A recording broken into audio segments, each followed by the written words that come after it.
नमस्कार, स्वागत है आप सभी का एक नए व्लॉग में। आज के इस व्लॉग में मैं आपसे बात करने वाला हूँ एसी के 10 पॉइंट्स के बारे में। जी हाँ, 10 पॉइंट्स के बारे में बात करने वाला हूँ कि जो, और उसके बाद में एक और पॉइंट होगा, वो होगा बोनस पॉइंट।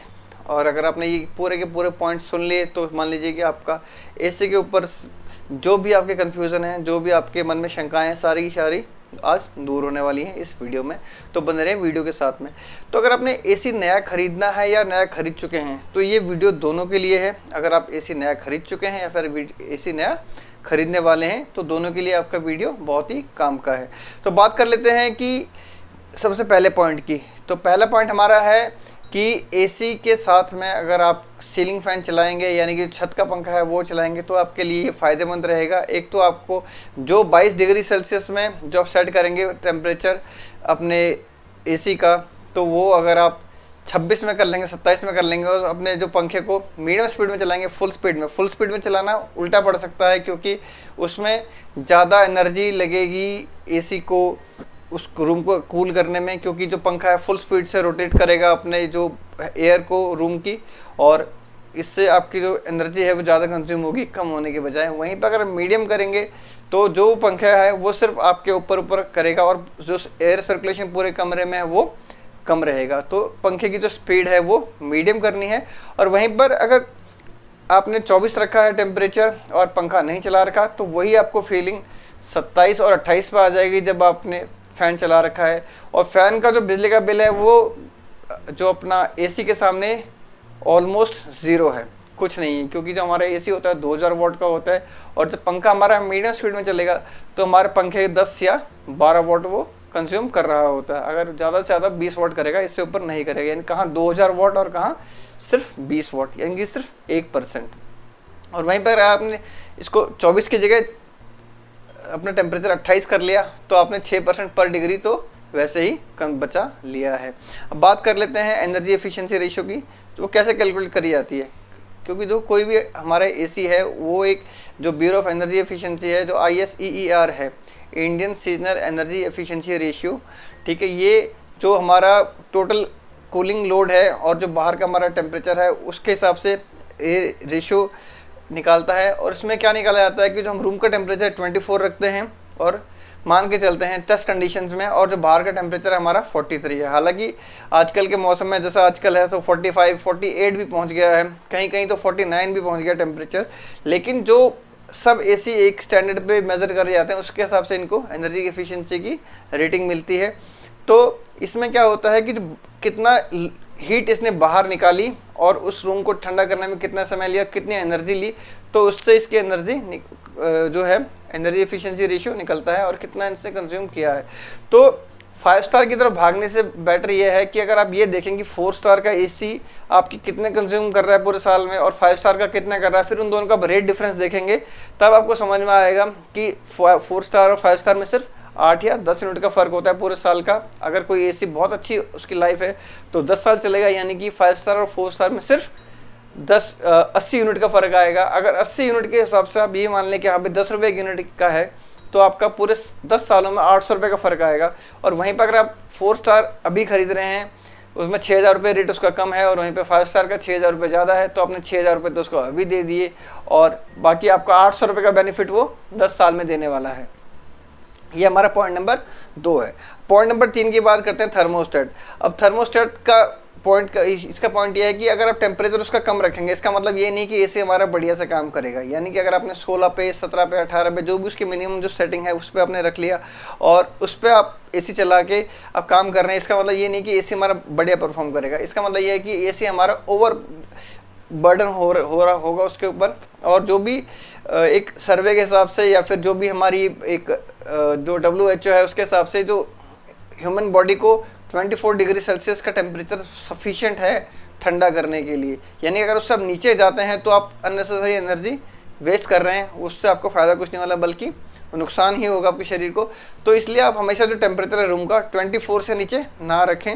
लेकिन 24 से अगर आपको लगता है कि हमें 16 टेम्परेचर आप रख देंगे और वो जल्दी ठंडा करेगा, तो ऐसा नहीं, क्योंकि वो अगर मान लीजिए आपका टेम्परेचर जो इस रूम का है वो अभी 35 है, तो वो आएगा धीरे धीरे ऐसे 35, 34, 33, 32, 30, 31, 29, 30, 28, 27, 26, 25, 24। ऐसा नहीं होगा कि हाँ भी सीधा 28 से वो सीधा 16 पे आ जाए। तो आप अपने एसी का टेम्परेचर 24 रखेंगे तो आपको बहुत ही फ़ायदा रहेगा बिजली के हिसाब से भी, और दूसरा जो आपका जो एसी की लाइफ है उसके हिसाब से भी। अब बात करते हैं पॉइंट नंबर 4 की। जो कोई भी एसी है, जैसे उसको डायरेक्ट धूप से अगर बचा के रखेंगे तो वो थोड़ा सा हमारा बेटर परफॉर्म करेगा। हालांकि ये बात अलग है कि हाँ भी एसी बना ही गर्मी को कम करने के लिए है, लेकिन अगर वो पहले से गर्म है, उसके आउटडोर यूनिट, जैसे आउटडोर यूनिट है स्प्लिट एसी में, या फिर जो विंडो एसी अगर उसके ऊपर डायरेक्ट धूप पड़ रही है, वो पहले से ही गर्म है और फिर से उसको अंदर की गर्मी को बाहर कम करना है, तो इससे क्या होगा, जो उसकी एफिशिएंसी है वो कम होगी। इसको करने के लिए अगर आप ये कोशिश करें कि जो अपने एसी हैं उनको आप ऐसी जगह इंस्टॉल करें जहाँ पर उनको धूप कम से कम लगे। अगर ऐसा पॉसिबल नहीं है तो बात अलग है, लेकिन जो एक नॉर्मल आपको मैं वो सिनेरियो बता देता हूँ कि अगर आपका जो रूम का टेम्परेचर है, सॉरी जो आउटडोर टेम्परेचर अगर वो 40 है, तो आपका जो कंप्रेसर का टेम्परेचर है एग्जैक्टली उसका डबल रहता है, 80 रहता है। अगर 45 है तो 90 रहेगा, 50 है तो 100 डिग्री हो जाएगा। और 100 डिग्री पर जो आपका थर्मोस्ट जो कंप्रेसर है वो ओवरहीट होके ट्रिप मार जाएगा। तो ये है कि अपने एसी को जो है अपना बचाना चाहिए डायरेक्ट सनलाइट से, अगर आप कर सकते हैं तो।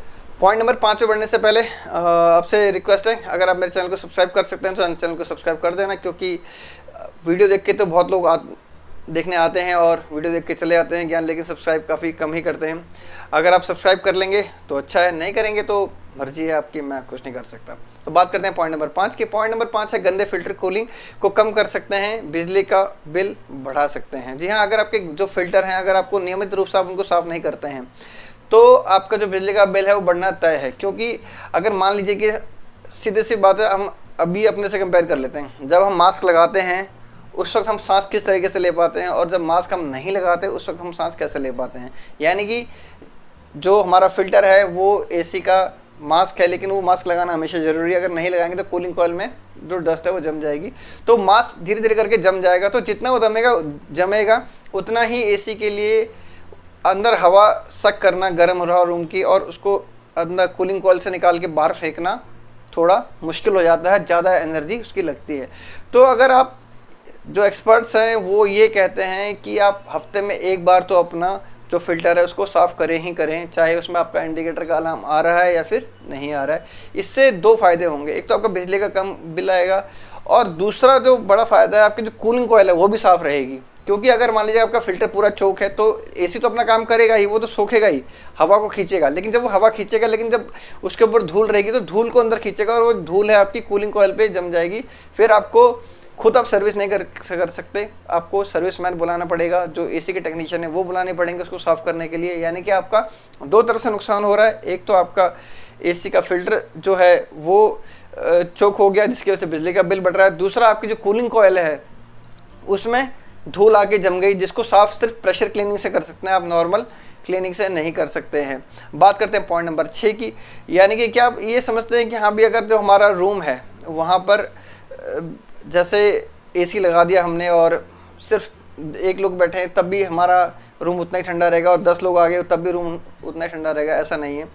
तो एसी सेलेक्ट करने से पहले अगर आप ये देख लें, अगर घर के लिए एसी ले रहे हैं तो आप कोई भी नॉर्मल एसी ले सकते हैं। अगर आप बाहर के लिए एसी ले रहे हैं तो कोई दमदार एसी लीजिए, डाइकिन, मित्सुबिशी, ओरिजिनल, ये 3 हैं जो वहाँ के लिए, जहाँ पर आपने शायद कभी आपने महसूस किया होगा किसी गैदरिंग में जाके, किसी जहाँ पर पहले आप गए हों तो कूलिंग आपको ठीक लगती हो, जैसे जैसे लोग बढ़ जाएंगे वहाँ पे आपकी कूलिंग जो है वो कम होने लगती है, क्योंकि जितने जितने लोग बढ़ेंगे उनका हीट लोड भी बढ़ेगा। तो हीट लोड बढ़ने से क्या होगा, आपकी जो कूलिंग कैपेसिटी है वो कम होगी। अगर एसी ज़्यादा है तो हो सकता है कूलिंग कैपेसिटी आपकी ठीक रहे, अगर एसी की जो कैपेसिटी है वो कम है तो वो एसी तो अपने फुल कैपेसिटी काम कर रहा है, लेकिन लोग वहाँ पे बढ़ गए हैं, तो उस बढ़ने की वजह से आपका जो हीट लोड है वो बढ़ जाएगा, और हीट लोड बढ़ने से क्या होगा, जो आपका वहाँ का जो कंफर्ट लेवल है वो कम हो जाएगा। तो ये आपको देखना है कि जब भी हाँ भी ऐसा ना हो कि आप किसी कभी कमरे में आपके 8-10 आदमी आप सोचें कि हाँ भी ये तो एसी ये काम ही करना बंद कर गया, जबकि ऐसा नहीं होता। एसी के ऊपर लोड बढ़ जाता है, जितने आदमी बढ़ेंगे उतना लोड बढ़ेगा। बात करते हैं एसी सालों साल, ये एक भ्रम भी है, कई कंपनियाँ जो होती हैं इसको करती हैं, हमारे एसी को कई सालों तक सर्विस की ज़रूरत नहीं पड़ती, जबकि ऐसा नहीं है। हर एसी को ज़रूरत पड़ती है सर्विस कराने की और फिल्टर साफ़ करने की। अगर उसको साफ़ नहीं करेंगे तो एसी ठंडी हवा देगा, लेकिन धीरे धीरे करके उसकी जो एफिशिएंसी है वो कम होती जाएगी, उसकी बिजली कंजप्शन बढ़ती जाएगी, आपको पता भी नहीं चलेगा और आपका बिजली का बिल है वो धीरे धीरे करके बढ़ता जाएगा। इसलिए पहले बोल चुका हूँ आपको मैं कि फ़िल्टर आपको हर हफ्ते साफ़ करने हैं। हर संडे आप अपना रिमाइंडर लगा सकते हैं और अपना एसी के जो फिल्टर है उसको साफ़ करेंगे तो आपकी कूलिंग कॉइल भी साफ़ रहेगी, आपको बिजली का बिल भी कम आएगा। बात करते हैं पॉइंट नंबर 8 की। ये इंपॉर्टेंट पॉइंट है। कई लोग क्या करते हैं कि रात को अपना या फिर कभी भी जो एसी को हमेशा रिमोट से ऑफ किया, रिमोट से ऑन किया, पीछे से कभी ऑफ नहीं करते, क्योंकि जो इसके बाकी के फंक्शंस हैं, जो कंप्रेसर है, जो रोटर फैन है, उसके अलावा बाकी जो सर्किट है इसका हमेशा ऑन रहता है। इसलिए अगर आपको अपने बिजली का बिल बचाना है तो एसी रिमोट से ऑफ करके पीछे से इसका स्विच भी ऑफ करना बहुत ही ज़रूरी है।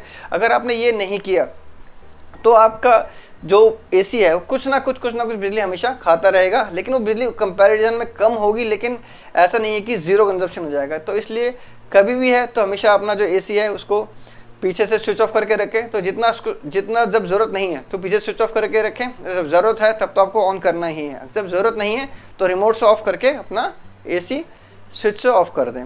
बात करते हैं पॉइंट नंबर 9 की। इन्वर्टर बैटरी, इन्वर्टर एसी और इन्वर्टर में कोई समानता नहीं है।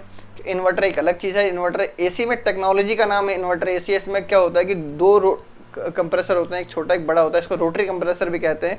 और जो हमारे पहले वाले एसी थे, जो पुराने वाले एसी जो अभी भी आते हैं, वो सिंगल कंप्रेसर वाले होते हैं, उसमें रोटरी कंप्रेसर नहीं होता, तो इसलिए इसको नॉन इन्वर्टर कहते हैं। तो इसका बैटरी और इन्वर्टर से कोई लेना देना नहीं है। बात कर लेते हैं पॉइंट नंबर 10 की, और ये हमारा लास्ट पॉइंट है। इसके बाद मैं बोनस पॉइंट की बात करूंगा। तो पॉइंट नंबर 10 हमारा ये है कि अगर आप ये समझते हैं कि हाँ भी कई जैसे मैन्युफैक्चरर हैं कहते हैं stabiliser free operation, stabiliser free operation में वो एक स्टार लगा देते हैं लास्ट में। वो स्टार के आप अगर पढ़ेंगे तो क्या होता है, वो वोल्टेज रेंज अपने लिख के दे देते हैं। वो लिख दे देते हैं कि हाँ भी 160 से लेकर 260 तक या 180 से लेकर 260 तक।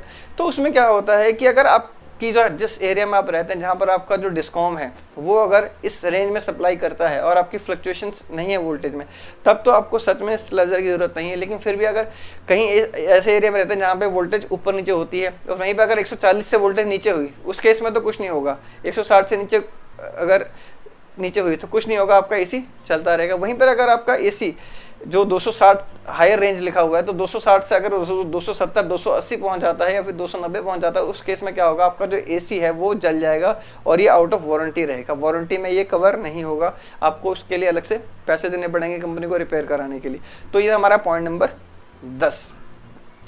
अब बात कर लेते हैं बोनस पॉइंट की। तो बोनस पॉइंट हमारा ये है कि जो हमारा एसी है, अगर आप इसको कवर करके रखेंगे, शेड में रखेंगे, ठीक है, तो ये आपको बहुत ही फ़ायदा करने वाला है। एक तो आपकी एफिशिएंसी इससे बढ़ेगी, दूसरा आपके एसी की लाइफ बढ़ेगी, क्योंकि कोई भी चीज़ एज प्रूफ नहीं होती।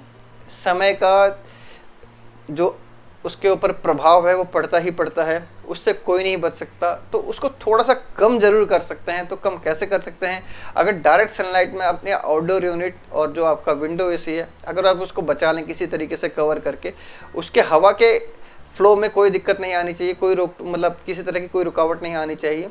अगर उसके अलावा किसी एक तरीके से आप उसको, जैसे कि आपकी फ़ोटो में देख पा रहे हैं कि इस तरीके से अगर आप उसको कवर कर सकते हैं अपने एसी को, तो आपके एसी बहुत चलेंगे, बहुत लंबा चलेंगे, ज़बरदस्त चलेंगे। तो आज के इस व्लॉग में इतना ही। मिलूंगा आपसे फिर किसी और इन्फॉर्मेटिव वीडियो के साथ, किसी और इन्फॉर्मेटिव सब्जेक्ट के साथ में। और अगर आप चैनल अब तक सब्सक्राइब नहीं कर रखा है तो चैनल सब्सक्राइब कर लें। मिलता हूँ आपसे किसी और वीडियो में, तब तक के लिए नमस्कार।